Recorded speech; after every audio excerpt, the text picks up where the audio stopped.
Hello, everyone. Dr. Jim Hoven here, your host of the podcast of podcasts. At least I think so. It's called the Ramos Law Difference Makers podcast. And if you've been with us before, welcome back.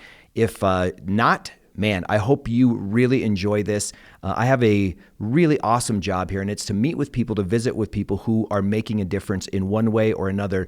And some of those differences are being made at the local level, others at the international level. And today I have someone who has flown internationally, done so many cool things, is a stalwart here in our firm, just a wonderful attorney, even better human being. It is my pleasure to have on as our guest today, Mr. Joe LoRusso. Joe, thanks for being a guest on the show today. Thank you, Dr. Hoven. Thank you for the kind words. Absolute pleasure. I'm excited. Well, this is going to be fun. And, you know, you and I have been friends. We have some things in common.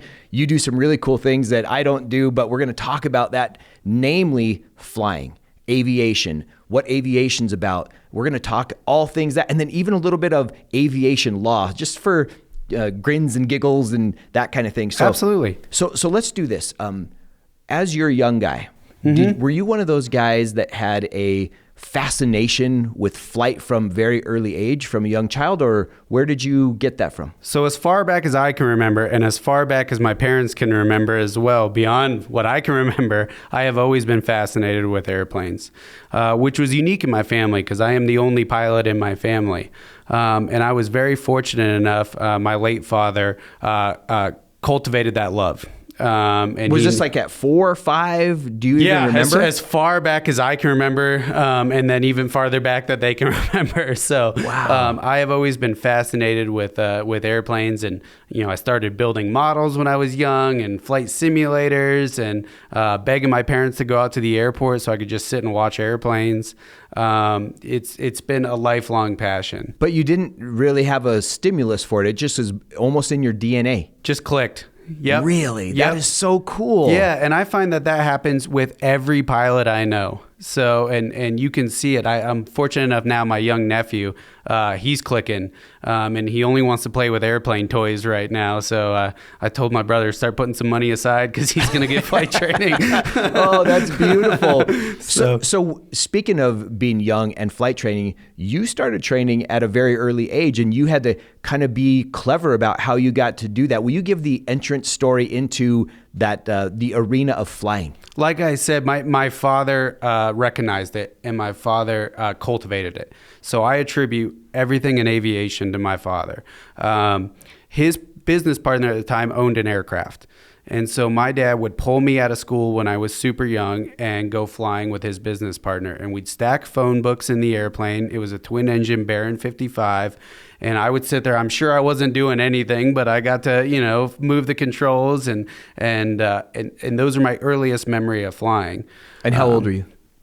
I had to have been 5, 6, 7 at that time. 5 or 7. A real young guy. And then as I went through school and I became about 14, 15, and I was of the age that I could actually start flying, my dad would pull me out of school under doctor's visits and stuff like that so that my mom wouldn't know. And then he would take me out to the airport and I would go fly. At that time, when I was 13 years old, my dad got me a job at a private airport as a lineman.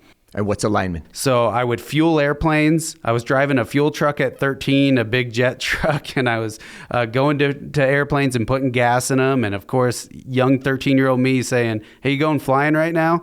And it was often the case, small town airport, that I would just leave the truck there with a note in it that says, "Write down what fuel you got," because I was going flying with somebody that I put fuel in. Wow. We did that all the time. So when I became of age, my dad would pull me out. I was trading work hours for flight hours. And then I soloed before I got my driver's license. And at that point in time, we told my mom what had happened. What did mom say? She cried.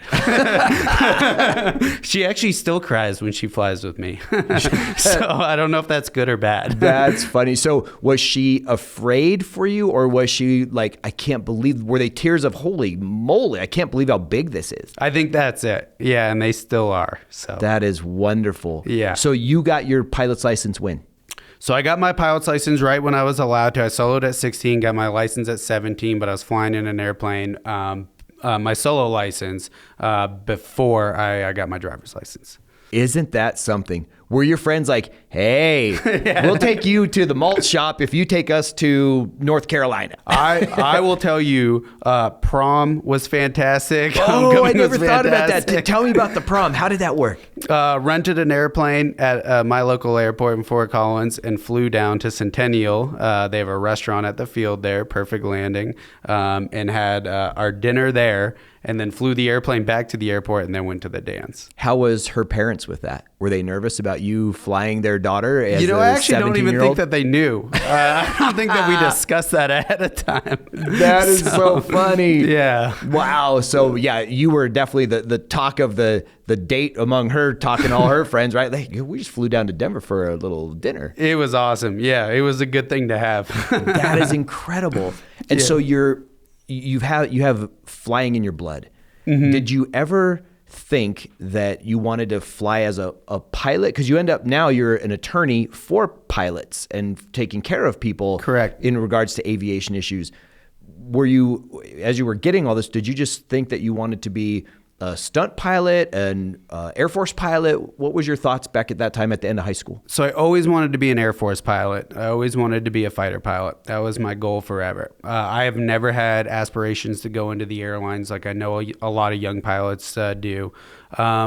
But this field is so dynamic and so diverse, and there's so many different splinters that you can go off on within the aviation world that I found myself exploring more and more different areas and avenues, and I found what I really enjoy. Okay. I picked up very early on when I was a flight instructor. I started doing competitive aerobatics.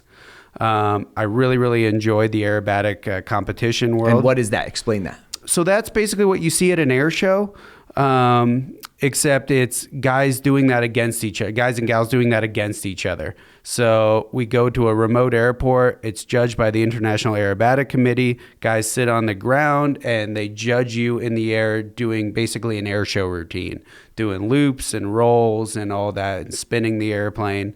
Wow. And then you just compete against one another. And are two people going at the same time, so they're looking head to head, or they're like routines, like a gymnast? One gymnast does it, then the next one comes up and does it? That's exactly right. Yep. Yeah, you're in a group. You're in different categories. And then you are up there. They launch 2 airplanes at a time. One's in a holding pattern while the other one's doing their routine. So it's a unique, I got addicted to the adrenaline of sitting up there and watching somebody else do their routine and going, all right, here we go. It's time for me. And then diving in and doing that. It's unbelievably addicting. And that rolled over naturally into air shows. So already doing the aerobatic competitions. So then I started air showing in 2012. And I still air show now. And that's where you do one of those same routines for the public. In front of the public. Yep, exactly right. And we travel for that. The longest I've ever traveled is out to the Lake of the Ozarks. I did the Lake of the Ozarks show. But mostly it's in the Front Range here. Back when we had air shows, it's a little sparse at the moment. Right. Yeah, I can imagine. Tell me about the fighter pilot scenario. So you're in high school. Mm-hmm. Did you go straight to the Air Force Academy following high school? I did. Yep. Will you tell us about that experience? I want to diverge just a minute because sure. I am a huge fan of the Air Force Academy. For those that are listening, not in Colorado, somewhere in the country or around the world, the Air Force Academy is one of our service academies. We have the Naval Academy, we have the Academy for the Army Cadets, and then we have the Air Force Academy. And I am in love with the Air Force Academy. We go to a lot of the football games down there. They're the culture, just everything breeds excellence. It breeds patriotism, respect, everything around there. And so I am the biggest fan of the Air Force Academy in the world, I think. So explain what that experience was like. Sure. I always get asked by parents saying, hey, how does my daughter or son start getting into the academy? I always want to say that first before I talk about the academy. Start young. So sophomore year, start writing senators, congressmen. You have to get a congressional nomination to go there. And what does that mean? So someone from Congress has to say, hey, I nominate Joe LoRusso because he's a good guy, because he's done this. Like that's part of the admissions process. Yep, you have to get a congressional nomination to go there. That's amazing. you have to have good grades. You have to get a congressional nomination. You got to be an active member of your community, right? Doing volunteer activities, working, playing sports. You need to be a well-rounded individual. And that all starts at, your sophomore, freshman year of high school. Most people don't, they start applying to college at their senior year, right? Maybe late junior year. Cannot do that with the service academy. It's got to be early. Wow. And because of that, because of all the requirements, I will say the academy was one of the more humbling experiences in my life, because you are there with the top of the top of this country. And they are, from the professors to, you're surrounded by brass there the entire time, 2 stars, 3 stars, 1 stars, colonels, majors, the stuff that if you're in the Air Force general, you rarely see those individuals. And at the academy, you're surrounded by them. Senators, Congress representatives. I mean, it's unbelievably humbling. Wow. And did you go there studying a certain thing? Like I'm in the pilot program, or what did you go there to study? Because they have so many programs, from science to arts to all kinds of stuff, right? Yeah, and it is an actual university. So you go there and you get a traditional BA or BS. I was there for business management. Most of the people, the guys and gals that want to go into the aviation world and be a pilot, the common phrase on there is that, if you're in business, you're probably going to be a pilot, because, the academy is so hard and so strict. And so, the academics rank so high, that to go there and be a physics major, although my best friend was a physics major out of there, but to go there and do a physics major and a chemistry major, it's just unbelievably difficult. Yes. So a lot of the pilots, future pilots, will just choose something a little bit more middle of the road, right? So right. That they don't have all that stress. So I want to get to your journey in a minute, but just regressing one time, do you go back there from time to time to the academy? Yeah, from time to time. They also do aerobatic competitions there as well. Oh, but those are ridiculous. Yeah, so it's really, really neat to get privileges to go in there. It's a restricted airspace, but it's cool to call up and say, hey, I went there. Can I get permission to land on the airstrip? And, man. So, yeah, I do go back there from time to time, but I always feel like Colorado Springs is a state away. So not as far, I don't go back as much as I should. Well, here's something. I don't know if you've seen it, but if not, man, I'm telling you, I've seen it twice, and it literally moved me to tears both times. If you go into the Academy bookstore, there's also there, for lack of a better term, a small museum that shows cadet life. Yeah. Right? What happens. And there's how the beds get made up and all that. Like there's some actual stuff within the museum. And then on one wall, there's the 4-year journey of the cadets. And it talks about, and is it called a year one? Is that what they're called?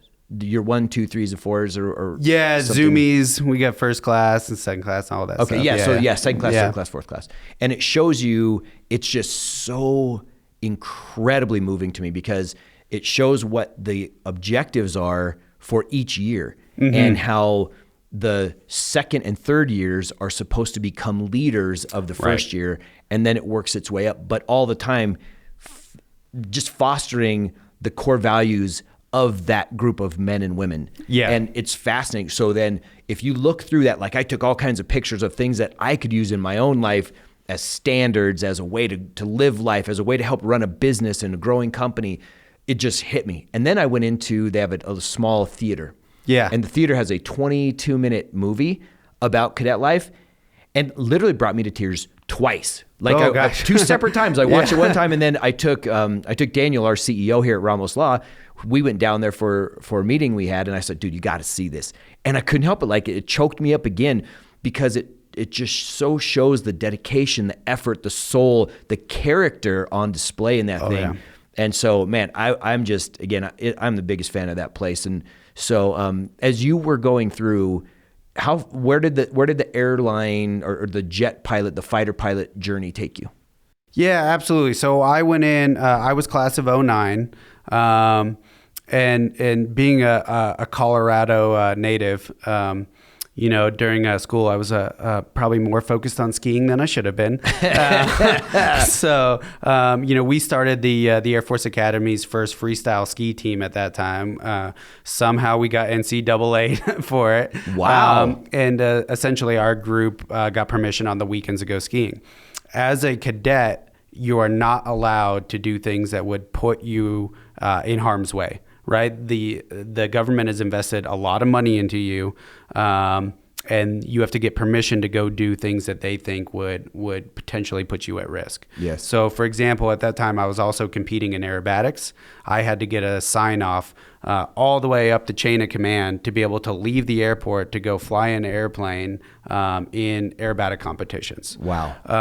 And that was a big deal at the time to get all the signatures to get that to allow me to leave.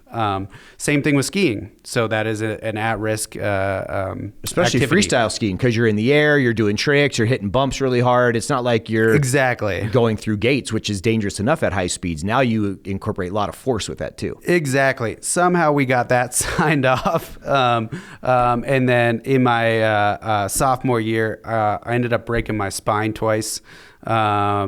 At that point in time, it wasn't in the cards to become a pilot with the Air Force. Wow. So the decision that's made at the Air Force is simply you're either you're pilot or not. They don't make the decision at the academy of if you're going to be a heavy driver, a fighter, a rotor head. That decision is not made. It's just one category of pilot. So Yeah. you have to meet all the requirements of pilot. So any sort of spine trauma or anything like that, you lose your PQ, your pilot qualification, due to your inability to eject out of an airplane. Wow. So, how did you break your spine? Was it from skiing? It was, yeah. No! Yeah, So twice was in the 90 government days. like, we should not have signed off on that? Yeah, I don't think it lasted. I don't think they have a freestyle ski team today. So I believe that was very short-lived. So the decision was made to leave the academy at that time. So I was, like I said, I was very fortunate to go through there. And you look back on it, and hindsight's 2020. Would you have done that? Would I have been skiing the way I was skiing back then? Probably not. but life's a journey. Things happen for a reason. Absolutely. I'm such a big fan of that statement. Things happen for a reason, because I think sometimes we get clouded as saying, why are things happening to me? Not from a curious perspective or from a growth perspective, right, but from a self-pity or a non-understanding or a very shallow perspective. Right. And so when I hear you say things happen for a reason, did you know, or how long did it take you to understand that there was a different path after that? So, because obviously you're already a pilot, you're already competing. So it's not like, you needed the blessing to get the pilot. You already had that. Was that when you said, I'm going to go to law school and I'm going to study aviation law? Like, what happened there? How did so that at that point in realization- time, I had my commercial license. So you go private, instrument, commercial. And it's then- commercial, like a pilot for United or something? Nope. So that's ATP. That's the last step on the line. So commercial just means you can simply get paid to be a pilot, right? So you can be a flight instructor, you can tow gliders, right? But you can't put a bunch of passengers in the back. Gotcha. You can't be an airline pilot yet. So at that time, I had my commercial. At my second surgery, I had 2 spine surgeries to try and fix all the brakes and the compressions in there. The second one hit pretty hard. I was too young to do a fusion. They thought that I would outlive the material in my back. And then you'd have to either try to redo it or go in there and suffer. Yep. So it was kind of a bad surgery, and I ended up being very limited in my mobility for about 3 months. Kind of almost bedridden, definitely not moving out of the house, just kind of leaving for PT and stuff like that. And it killed me. All I wanted to do was fly. That was it. That's all I wanted to do was fly. At that point in time, the academy was nice enough. They transferred all my credits over to Metro, and Metro was allowing me to do online classes from my bed to keep my education going. But again, the only thing that was hitting me was fly. Did you ever worry that you might not fly again, or was that not even in the cards? Like, not even an option? It's not an option. Yeah, I was going to fly again. So that was in 2008. Right around the crash. And I thought, I need to fly. I can't find a flying job. Once I was physically able to start moving again, I called 2 buddies and said, let's start a flight school. So I was a junior at Metro State down in Denver. I was doing it remotely. I had my commercial. I went and got my flight instructor rating. And then with those two guys, we started a flight school at the Fort Collins Loveland Airport. At that time, we had one Cessna 172. It was a 1967 172. It was yellow and brown. The ugliest airplane you've ever seen in your life. And did you have to finance it? Was it like, oh man, we're taking all the risks to try to get this plane bought? We begged an individual who had it, and we said, can we lease it back from you? And he said, sure. He wasn't using it at the time. He had a couple of airplanes. We put a file cabinet in the back of it, and that's how we kept our client files. And we operated out of that aircraft. And we eventually grew it to when I finally left to go to law school and sold out of the flight school. At that time, we had 7 aircraft. We were a Cirrus Flight Training Center. We were doing a bunch of military training. And then we had a bunch of hangars as well. So grew it up and then decided, you know what, it's time for the next stage. And then I went to law school. And why law school versus anything else? Was there a story or an epiphany that made you say, now that I'm a pilot, now this is the direction that I need to take that skill? So I think as a flight instructor, you get a really unique look at aviation, right? So you're crafting pilots to go into the next stage, right? I had pilots that wanted to be airline pilots. I had hobby pilots. I had, the whole gamut. And then we were doing a bunch of military training as well through the connections at the academy and through IFS and everything. So we you get to see their journey, and you get to be a step in their journey. And I was constantly seeing roadblocks and roadblocks and roadblocks and roadblocks, regardless of what they wanted to do. So pilots who wanted to be airline pilots, they would have the same roadblock as somebody who wanted to be a hobby pilot. And eventually those roadblocks just became too plentiful, and there wasn't enough solutions there. So at the time I was looking for something to do. I had already done 1,600 hours of dual given, which is quite a lot for a flight instructor, and said I need to do something else.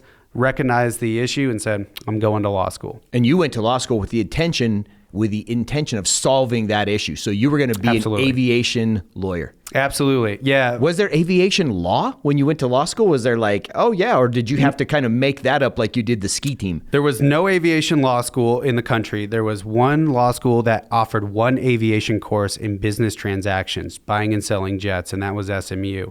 So there was now there is, but there was no clear path to go. At the time, my wife was in law school for oil and gas, so I said, all right, I'll go to hers because she was in Kansas, and I started pinging aviation attorneys.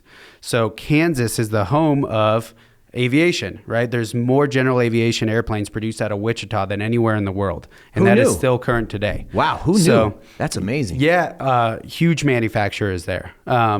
So I started pinging aviation attorneys that were around there. Funny story, this attorney still likes to tell this all the time. I pinged one, and I kept calling him and calling him and calling him and emailing him and calling him and emailing him and calling him. No reply.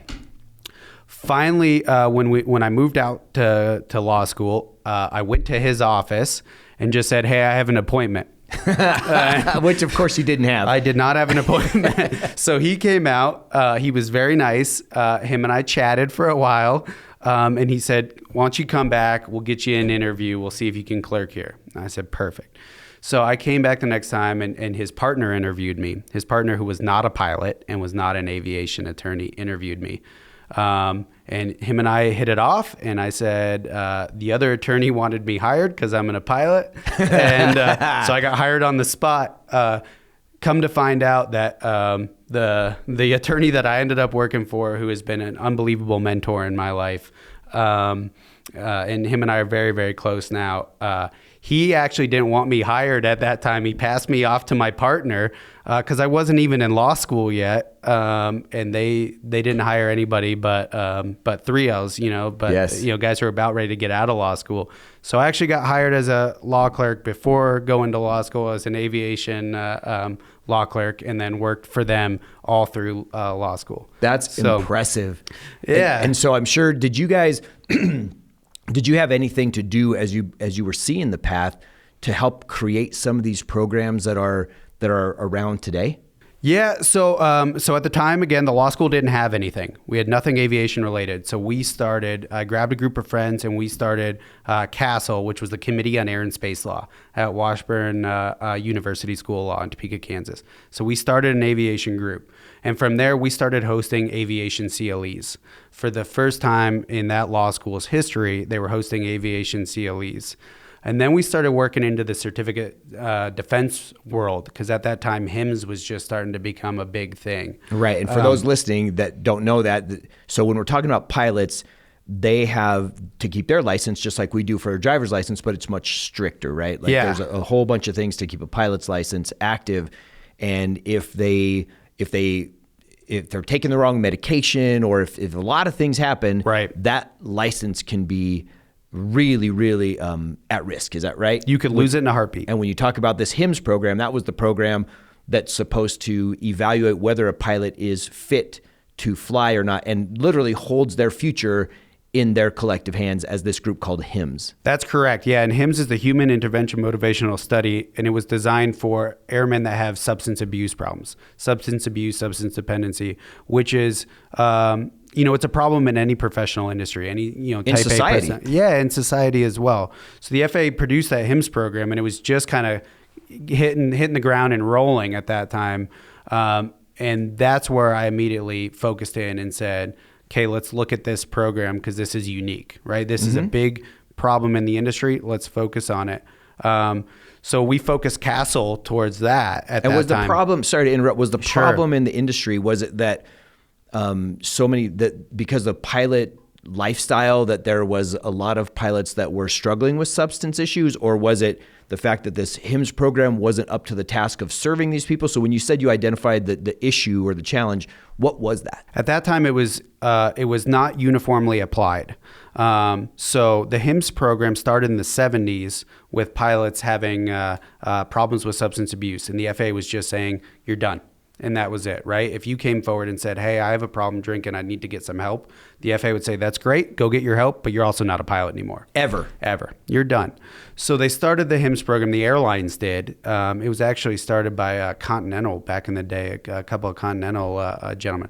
And they said, can we make this program that'll help pilots get the help that they need? They'll sideline them while they get the help that they need. And then once they've achieved remission and recovery and stability, that they could be reintroduced to the cockpit. Which makes total sense. Makes total sense. Like get people healthy so they can go back to doing what they want and need to do. Absolutely. And it was wildly successful.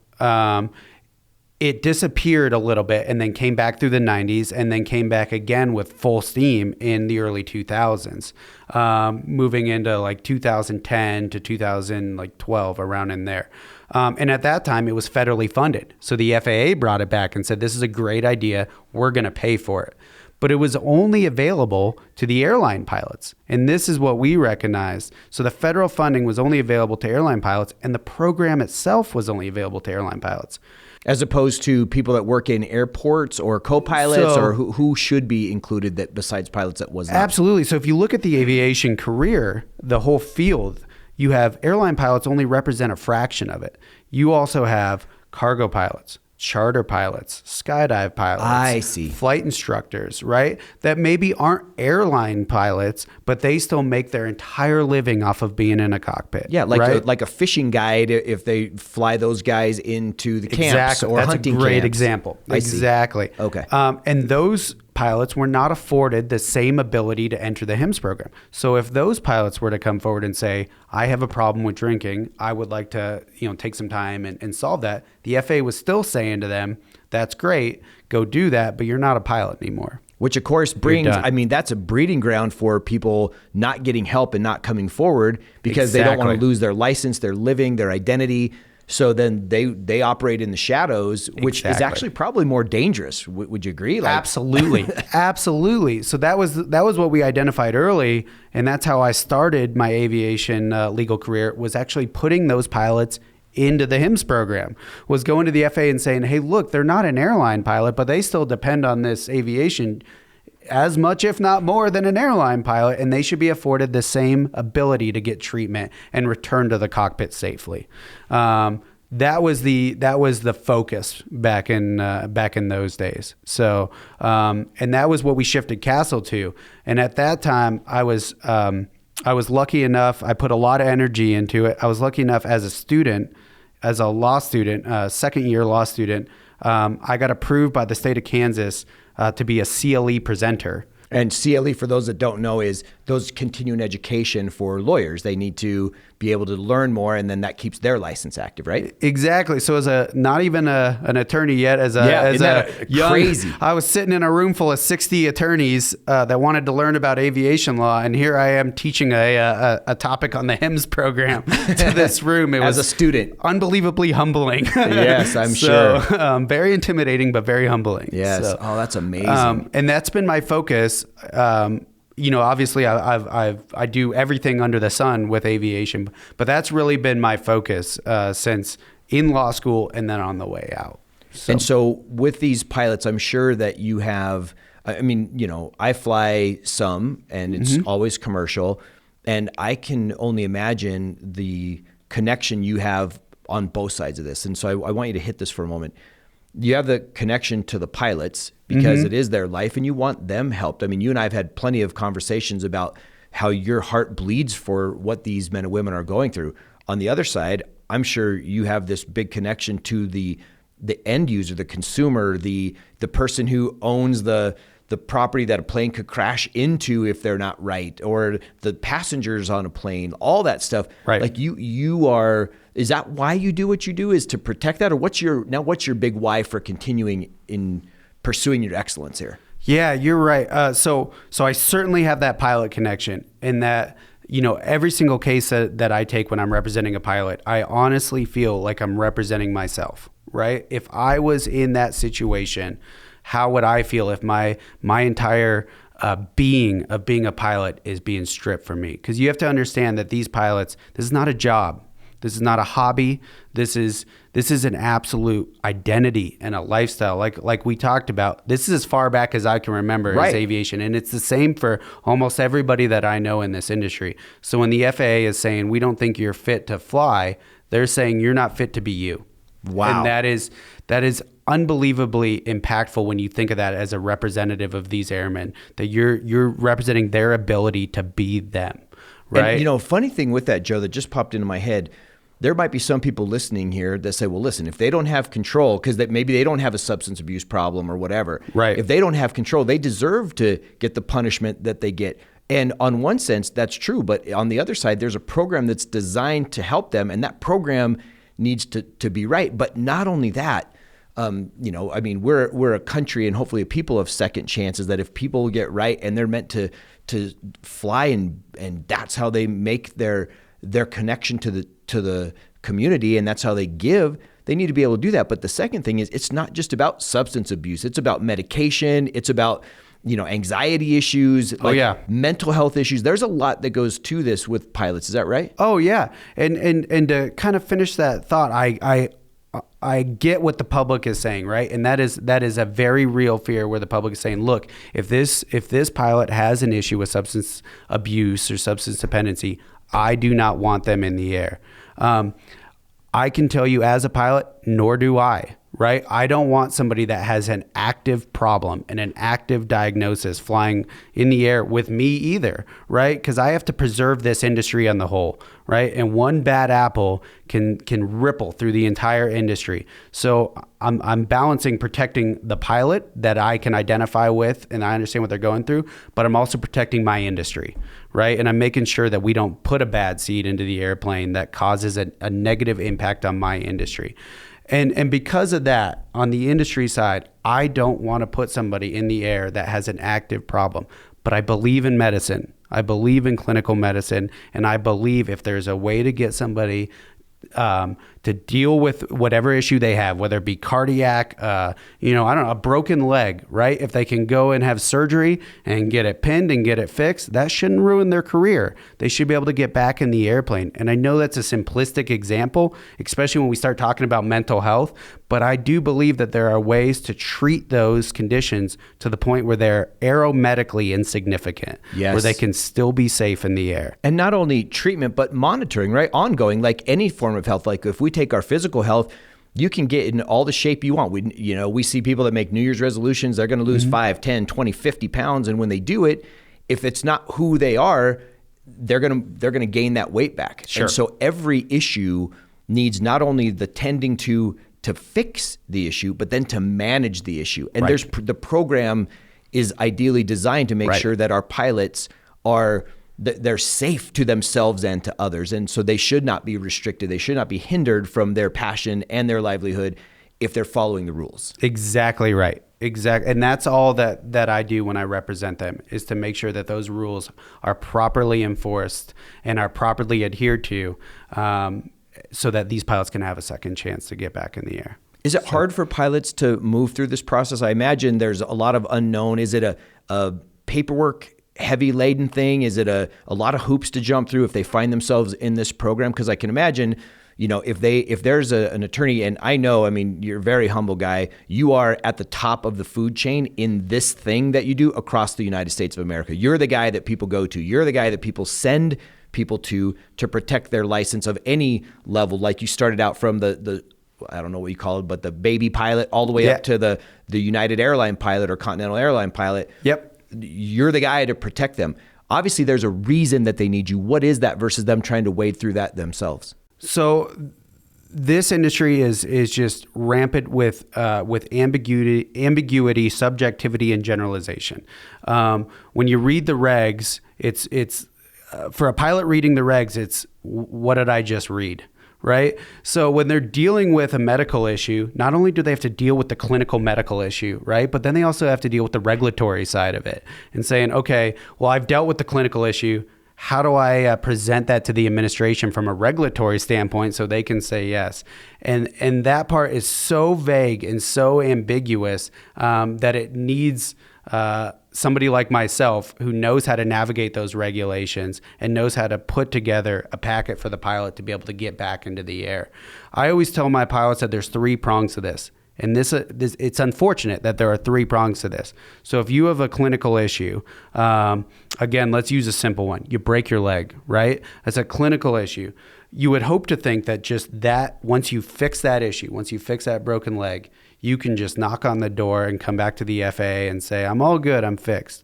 And that's not the way it is. Whenever we present an airman to get their medical back or to be recertified, we not only have to present the clinical, you fixed your leg, but we also have to say, hey, under the regulations, the airman was allowed to have a broken leg. The airman was allowed to receive treatment on that broken leg. The airman has received treatment on that broken leg, and the airman is allowed to return back to the air.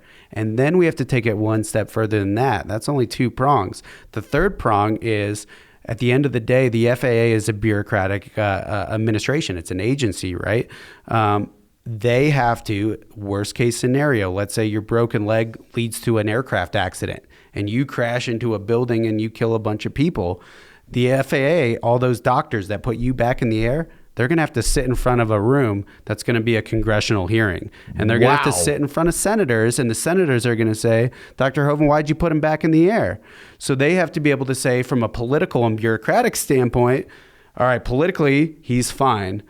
This airman is fine. Regulatorily, this airman is fine. Clinically, this airman is fine. So they can present a full case if they ever have to, worst case scenario, sit in front of a senator and answer why they put you in the air. And that's the picture that pilots miss, is that they think, I broke my leg, I got it fixed, I should be able to fly again. But they don't realize that it's bigger than that. Way bigger. It's way bigger than that.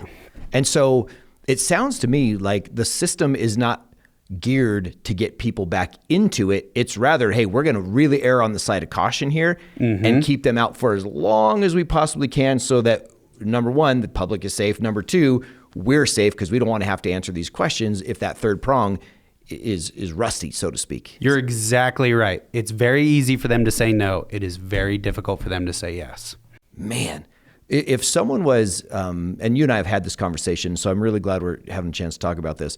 If someone's interested in becoming a pilot, is there things that in this regard that they should know before ever becoming a pilot? Like, if they're on a certain medication, like I know, Dr. Ramos from here, he went to the Air Force Academy too with the same exact idea. He wanted to be a fighter pilot, And when they found out about his allergies and some of the other things, they weren't allowed him to be a front seat guy, quote unquote. They said that you could be back seat. And he's like, no, I'm not really kind of the back seat kind of guy. Thanks, but no thanks, right? And Right. we both know he's not a back seat guy. That's correct. but because of a medical thing, he couldn't do what he wanted to do. So if someone's going into a pilot's program, is there anything that they should know that would preclude them, or that they would need to talk to someone about to get real clear before traveling down that road? Absolutely. It's better to be proactive than reactive in this space. Okay. The form that every single pilot has to fill out every single year, whether you're a student pilot, hobby pilot, airline pilot, it doesn't matter, is a medical application form, FAA form 8500-8. And 8500-8 has one big block. It's box number 18, and there are many subsections, 18, B, C, D, and goes all the way down. Now, this box says, have you ever in your life had any of the following issues? In your lifetime? In your lifetime. Wow. And it is a government form, right? So if you lie on the government form, that's jail time. That's defrauding the government. This form is so ambiguous to the point where stomach trouble is an option on there. I believe it's like 18L is stomach trouble. I'm not a doctor, but I don't know what that is. I don't know that that's a clinical diagnosis. Right. Is that stomach ache? Is it some sort of gastric issue? Exactly. And then on the other end of that form, we drop down to 18O, 18M, 18N. It says, have you ever been diagnosed with a mental disorder, anxiety, depression, substance abuse, which the DSM doesn't even recognize anymore. The clinical industry doesn't even recognize that term.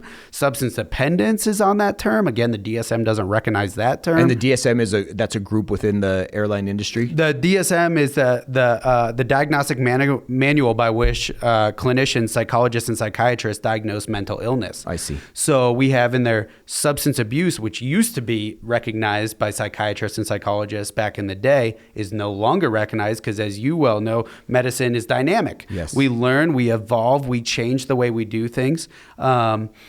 And so you have this form that is just, from vague to substance to stomach trouble to clinical terms that are no longer recognized in the industry, and then to questions where you have to be a doctor to be able to answer them because they are asking such specific diagnoses questions. That form. The problem I see with pilots all over is they come into that form and they just check the box like they're filling out an application for a library card. And the answers on that box will affect a pilot's medical course for the rest of their piloting career. So I always tell people I would love to be able to talk to these pilots or people who want to be pilots, want to be student pilots before they even get into that form and run them through and say, all right, tell me about yourself.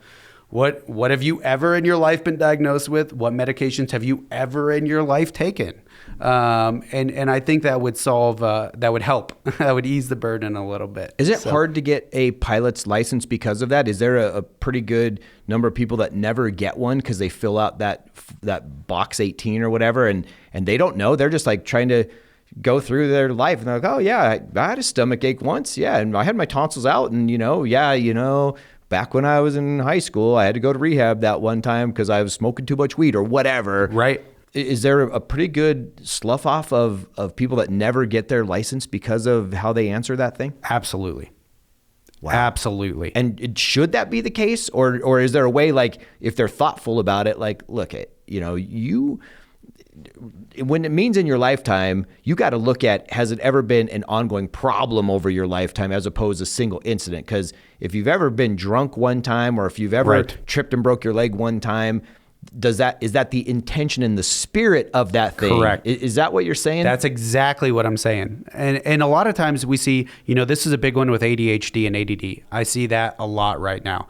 It seems there was a group, kind of a generational trend where a lot of individuals, a lot of the young pilots who come to me have at one point in time in their life taken Adderall or Ritalin because they had trouble focusing in school and their family doctor said to their parents, hey, try the child on Adderall, right? A low dose Adderall for a little bit. And most of the pilots that I see are not still on Adderall. They're not still on Ritalin. but they have to check yes to, or oftentimes they check yes to, have they ever had a diagnosis of ADD or ADHD? Issues like that, a primary family care doc saying to the parents, let's try Adderall. That is a differential. That is in no way a clinical diagnosis backed up by tests and studies. And, like we would say, hey, you have cancer, right? There are tests, there are evaluations. This is an absolute, you have that. And in box 18, if you didn't have the advice of counsel or if you didn't have the advice of a clinician and you looked at that, you might say, well, there was that time that I had Adderall, that I was using Adderall, and they thought I may have had ADHD. And you're scared that it's a government form, I might go to jail. Yes. And now ADHD, ADD, that is a hard denial. The FAA will not issue a medical if you check yes to that box. And it may be a box you didn't need to check yes to. Wow. So in hearing all this, we've talked. I've loved this conversation, by the way. We've talked about your personal journey. We've talked about flying. We've talked about the Air Force.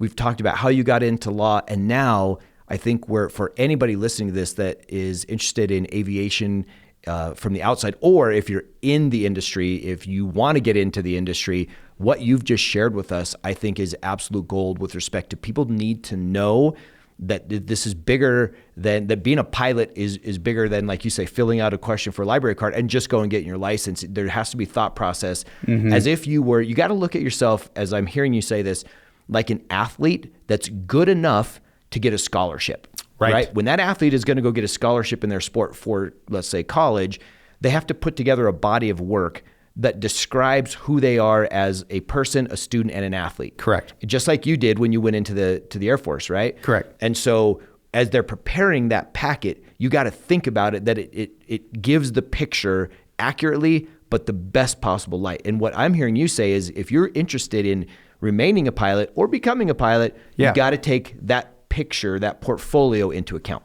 That's exactly right. Yeah. Well said. So if we have, and I think this is a really good place to end the episode, I have a feeling that this is going to go ham, that this thing's going to go to pilot groups and pilot Facebook stuff. And I have a feeling it's going to be all over the place because you have given such great information, but people might have questions. And if so, how would they reach out to you to ask you more about these? Because these are really intricate, specific questions. Any specific place you'd like them to reach out to contact you? Call Ramos Law. Call here. So just call the main number, 303-733-6353, and then just ask for you. I will never not talk to a pilot. And even if you just want to call and talk to me about flying, I will talk to you about flying. Probably longer than you wanted to talk about flying. You know what? Before we break on that, I got to tell you something. We have two offices that you office out of, one here at our corporate headquarters, and one is a hangar. Yes, sir. And you have, the airplane in there, and you have the hangar, and you meet with pilots there. So cool. And as you and I were having meetings way back, you took me to the NASA plane. Yeah. And that was so cool. Can you just, I wish I would have talked about that earlier, but it's not too late. Now is the time. Okay. Talk about kind of that weather storm chasing thing that you do, because I just think it's so dynamic and it's so cool. Yeah, so I still fly, I still contract as a pilot in addition to being an aviation attorney. And I think that's important, that I can walk the talk and walk the walk and talk the talk, somehow how that phrase puts together. In any event, one of the contracts that I do is with a group called SPEC. It's a company out of Boulder, and they have a weather atmospheric testing Learjet. It's a Lear 35. We got a bunch of hard points. It looks like missiles on the bottom of it. And they contract to many government entities, from NCAR to NOAA, to more commonly NASA. So the airplane is badged in different fashions depending on who we're working for at the time. And I'm fortunate enough to get to fly that airplane. I have since 2019. In 2018. In 2019, I took that airplane around the world. I went from Denver to Denver the long way. It went all the way around.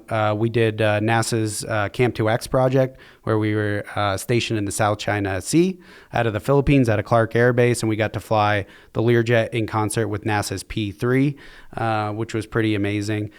This past summer, I got to fly an NCAR project with, again, our Learjet, and then NCAR's Gulfstream. Okay. And you're exactly right. What we do is it's atmospheric testing for different conditions. Most commonly, what we're testing for is the phase transition from water into ice. And so we're oftentimes flying into thunderstorms to see when that transition happens, right? When do we get water into clouds, into ice, into hail? I've been through 2 typhoons now. We went through some typhoons in the South China Sea. I've been through a couple of haboobs in the desert, and we've gathered particles from those, from the walls of sand. It's intense flying. I love it. After every project, I go, I'm probably done with it. And then the next project comes around, and I'm very eager to sign back up. That's wonderful, man. That's so cool. Like, I was blown away when you showed me that and told me some of those tales. So, man, Joe, it's been so good visiting with you, man. We gave the phone number 303-733-6353. A specific email for you? Yeah, J LoRusso, JLORUSSO at ramoslaw.com. And so people can reach out there. If you've enjoyed this, please do us both a favor. Send this to people that you know that are into flying. If you like this kind of content, talking about people making a difference, you can subscribe to the Ramos Law Difference Makers podcast on anywhere you get podcasts, Apple, Spotify, et cetera, et cetera. And until next time, we wish you well, we wish you happiness, and please get out there and make a difference.